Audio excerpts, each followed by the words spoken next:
Well, today is National Bourbon Day, and we are celebrating with Joel. Greetings. Thank you. He is with Proof Artisan Distillers, and you guys have a number of different products out there. You guys originally started with the Minions Gin. And our Two Ducks Vodka. Two Ducks Vodka, and now you guys have really expanded. The gins of North Dakota. We've got an Old Tom, which is the original style of gin. We have the original Green Label gin. An aquavit, which is Scandinavian style. It's not really a gin, but it comes up across the same process. And our barrel gin, all award-winning, the gins of North Dakota. And you can't forget about this end of the table. The brown liquors take time from the barrel. All of the color of whiskey and most of the flavor of whiskey comes from the whiskey barrel. And we'll demonstrate that in just a moment. Can you help me understand that? What do you mean the wood gives me the taste? Exactly. And that's what bourbon is, and we've been making bourbon now for almost 2 years, and we're just getting ready to release it now. And it takes all of that time. Again, all of the color and most of the flavor comes from the barrel. Now this, take just a smell in here. So what's this is, note the years? clear, that is an unaged bourbon. Gosh, I'm like, it's harsh. I can get drunk off that. Well, it's nasty. It is a good product, but it's not palatable. If you want to taste it, take a little straw. Oh my, I had no idea like that. It smells like what they rub on you before they give you a shot. Goodness. Now, note how it changes. This is 2 years in the whiskey barrel. That thing just hit me like a ton of bricks. Oh, it's so much sweeter. Sweeter, and, the and caramel smooth. notes, the wood notes. This is a bourbon. Isn't that good? And but that first one's still lingering. It is, and Chris's nose hairs are gone. I know. And I had no idea. That is still a, if you will, good product, but it's not palatable. And for This those, isn't palatable? no, the white dog. Okay. This, The white. and this is what is known as moonshine. Unaged whiskey is moonshine. Not volunteering to drink moonshine. So those who like that, okay, a different taste for different people. Good job. But I prefer the aged and the bourbons and whiskeys. Our single malt, our Glen Fargo of North Dakota, we've just started releasing that. And our fire whiskey, which is a bourbon, it is cinnamon fire. I need to smell some mint. And some mint. We'll make a mint julep for us. How about that? That thing just crushed me. I had no idea. He's not doing okay. So what is moonshine exactly? I hear that term thrown around. You know, moonshine is the catch-all for, it essentially is an unaged whiskey. It is straight from the still without being against wood to absorb the flavors and to change it, and it evolves. It really has a life in the barrel, if you will, as it comes from the still and becomes a much more palatable spirit. So, I think that smells good. It smells great. It's smooth, it's sweet. Yes. When you talk But about that's what it starts as. the bourbon in 2 years. So what happens over the course of that 2 years? There's a lot of things going on in the barrel. It's chemistry, it's science, there's a lot of magic, and then there's booze. But what's happening is that the barrel, there's an evaporation that happens. So we lose 7% of evaporation through the barrel. It's condensing the flavors that are in there. It's absorbing tannins and vanillin flavors out of the barrel.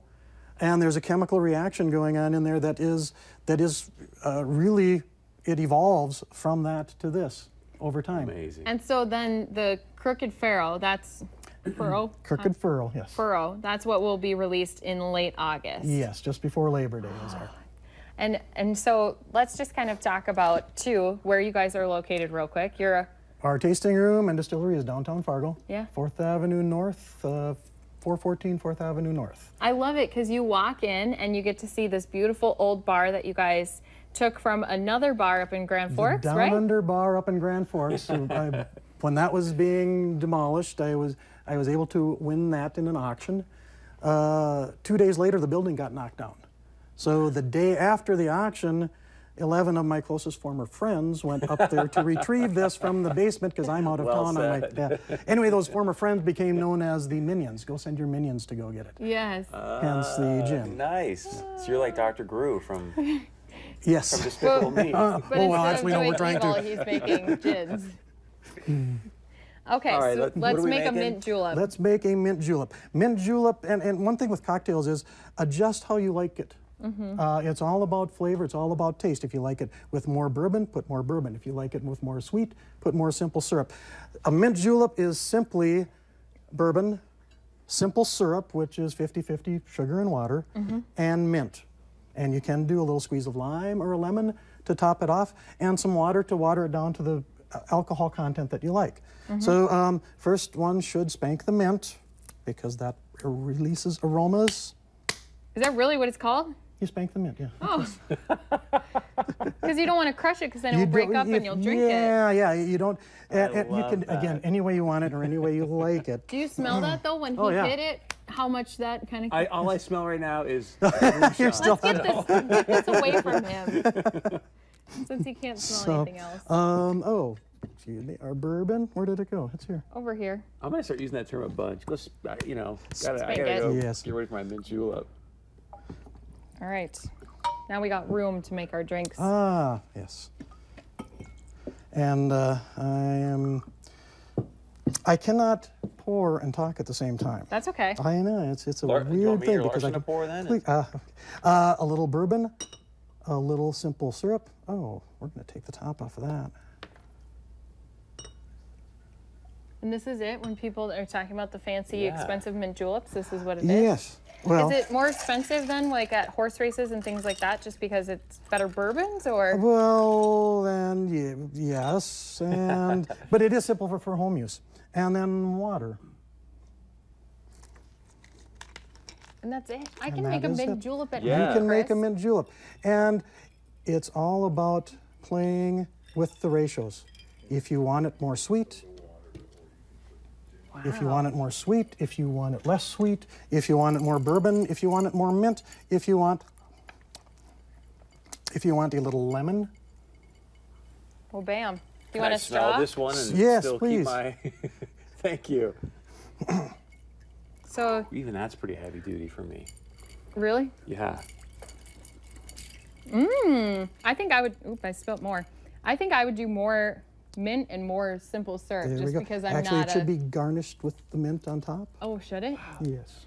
Now talk about too why you do the taste testing out of the straws, because you had told us about that earlier, and that's something you guys do too inside where you're distilling everything. Yes, when we're going through tastings and when we're sampling and critiquing spirits, we smell and taste through flutes, and when we taste, we're using the end of a cocktail straw as all the amount of sample that we take.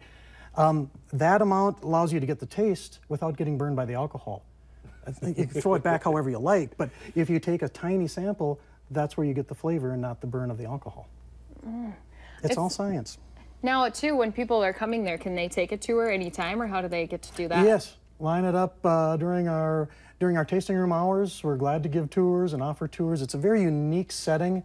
Everybody's been to breweries, but there are very few distilleries, and there are even fewer distilleries that have tasting rooms that aren't in it. North Dakota was one of the few states that actually allows for a restaurant, per se, tasting room to be on site with the distillery. And people have to wait until the end of August for this. Yes, we've been waiting patiently, and I appreciate everyone else waiting patiently along with us. So what makes, because Kentucky's known for its bourbon, right? And yes. why Kentucky? That was the origination of bourbon. Bourbon County, Kentucky was where bourbon really? originated. And that was using corn. Bourbon is 51% corn by rule, and stored in new American oak barrels. And Bourbon County was kind of the front runner of where it was made, and they would put it in oak barrels just to ship it.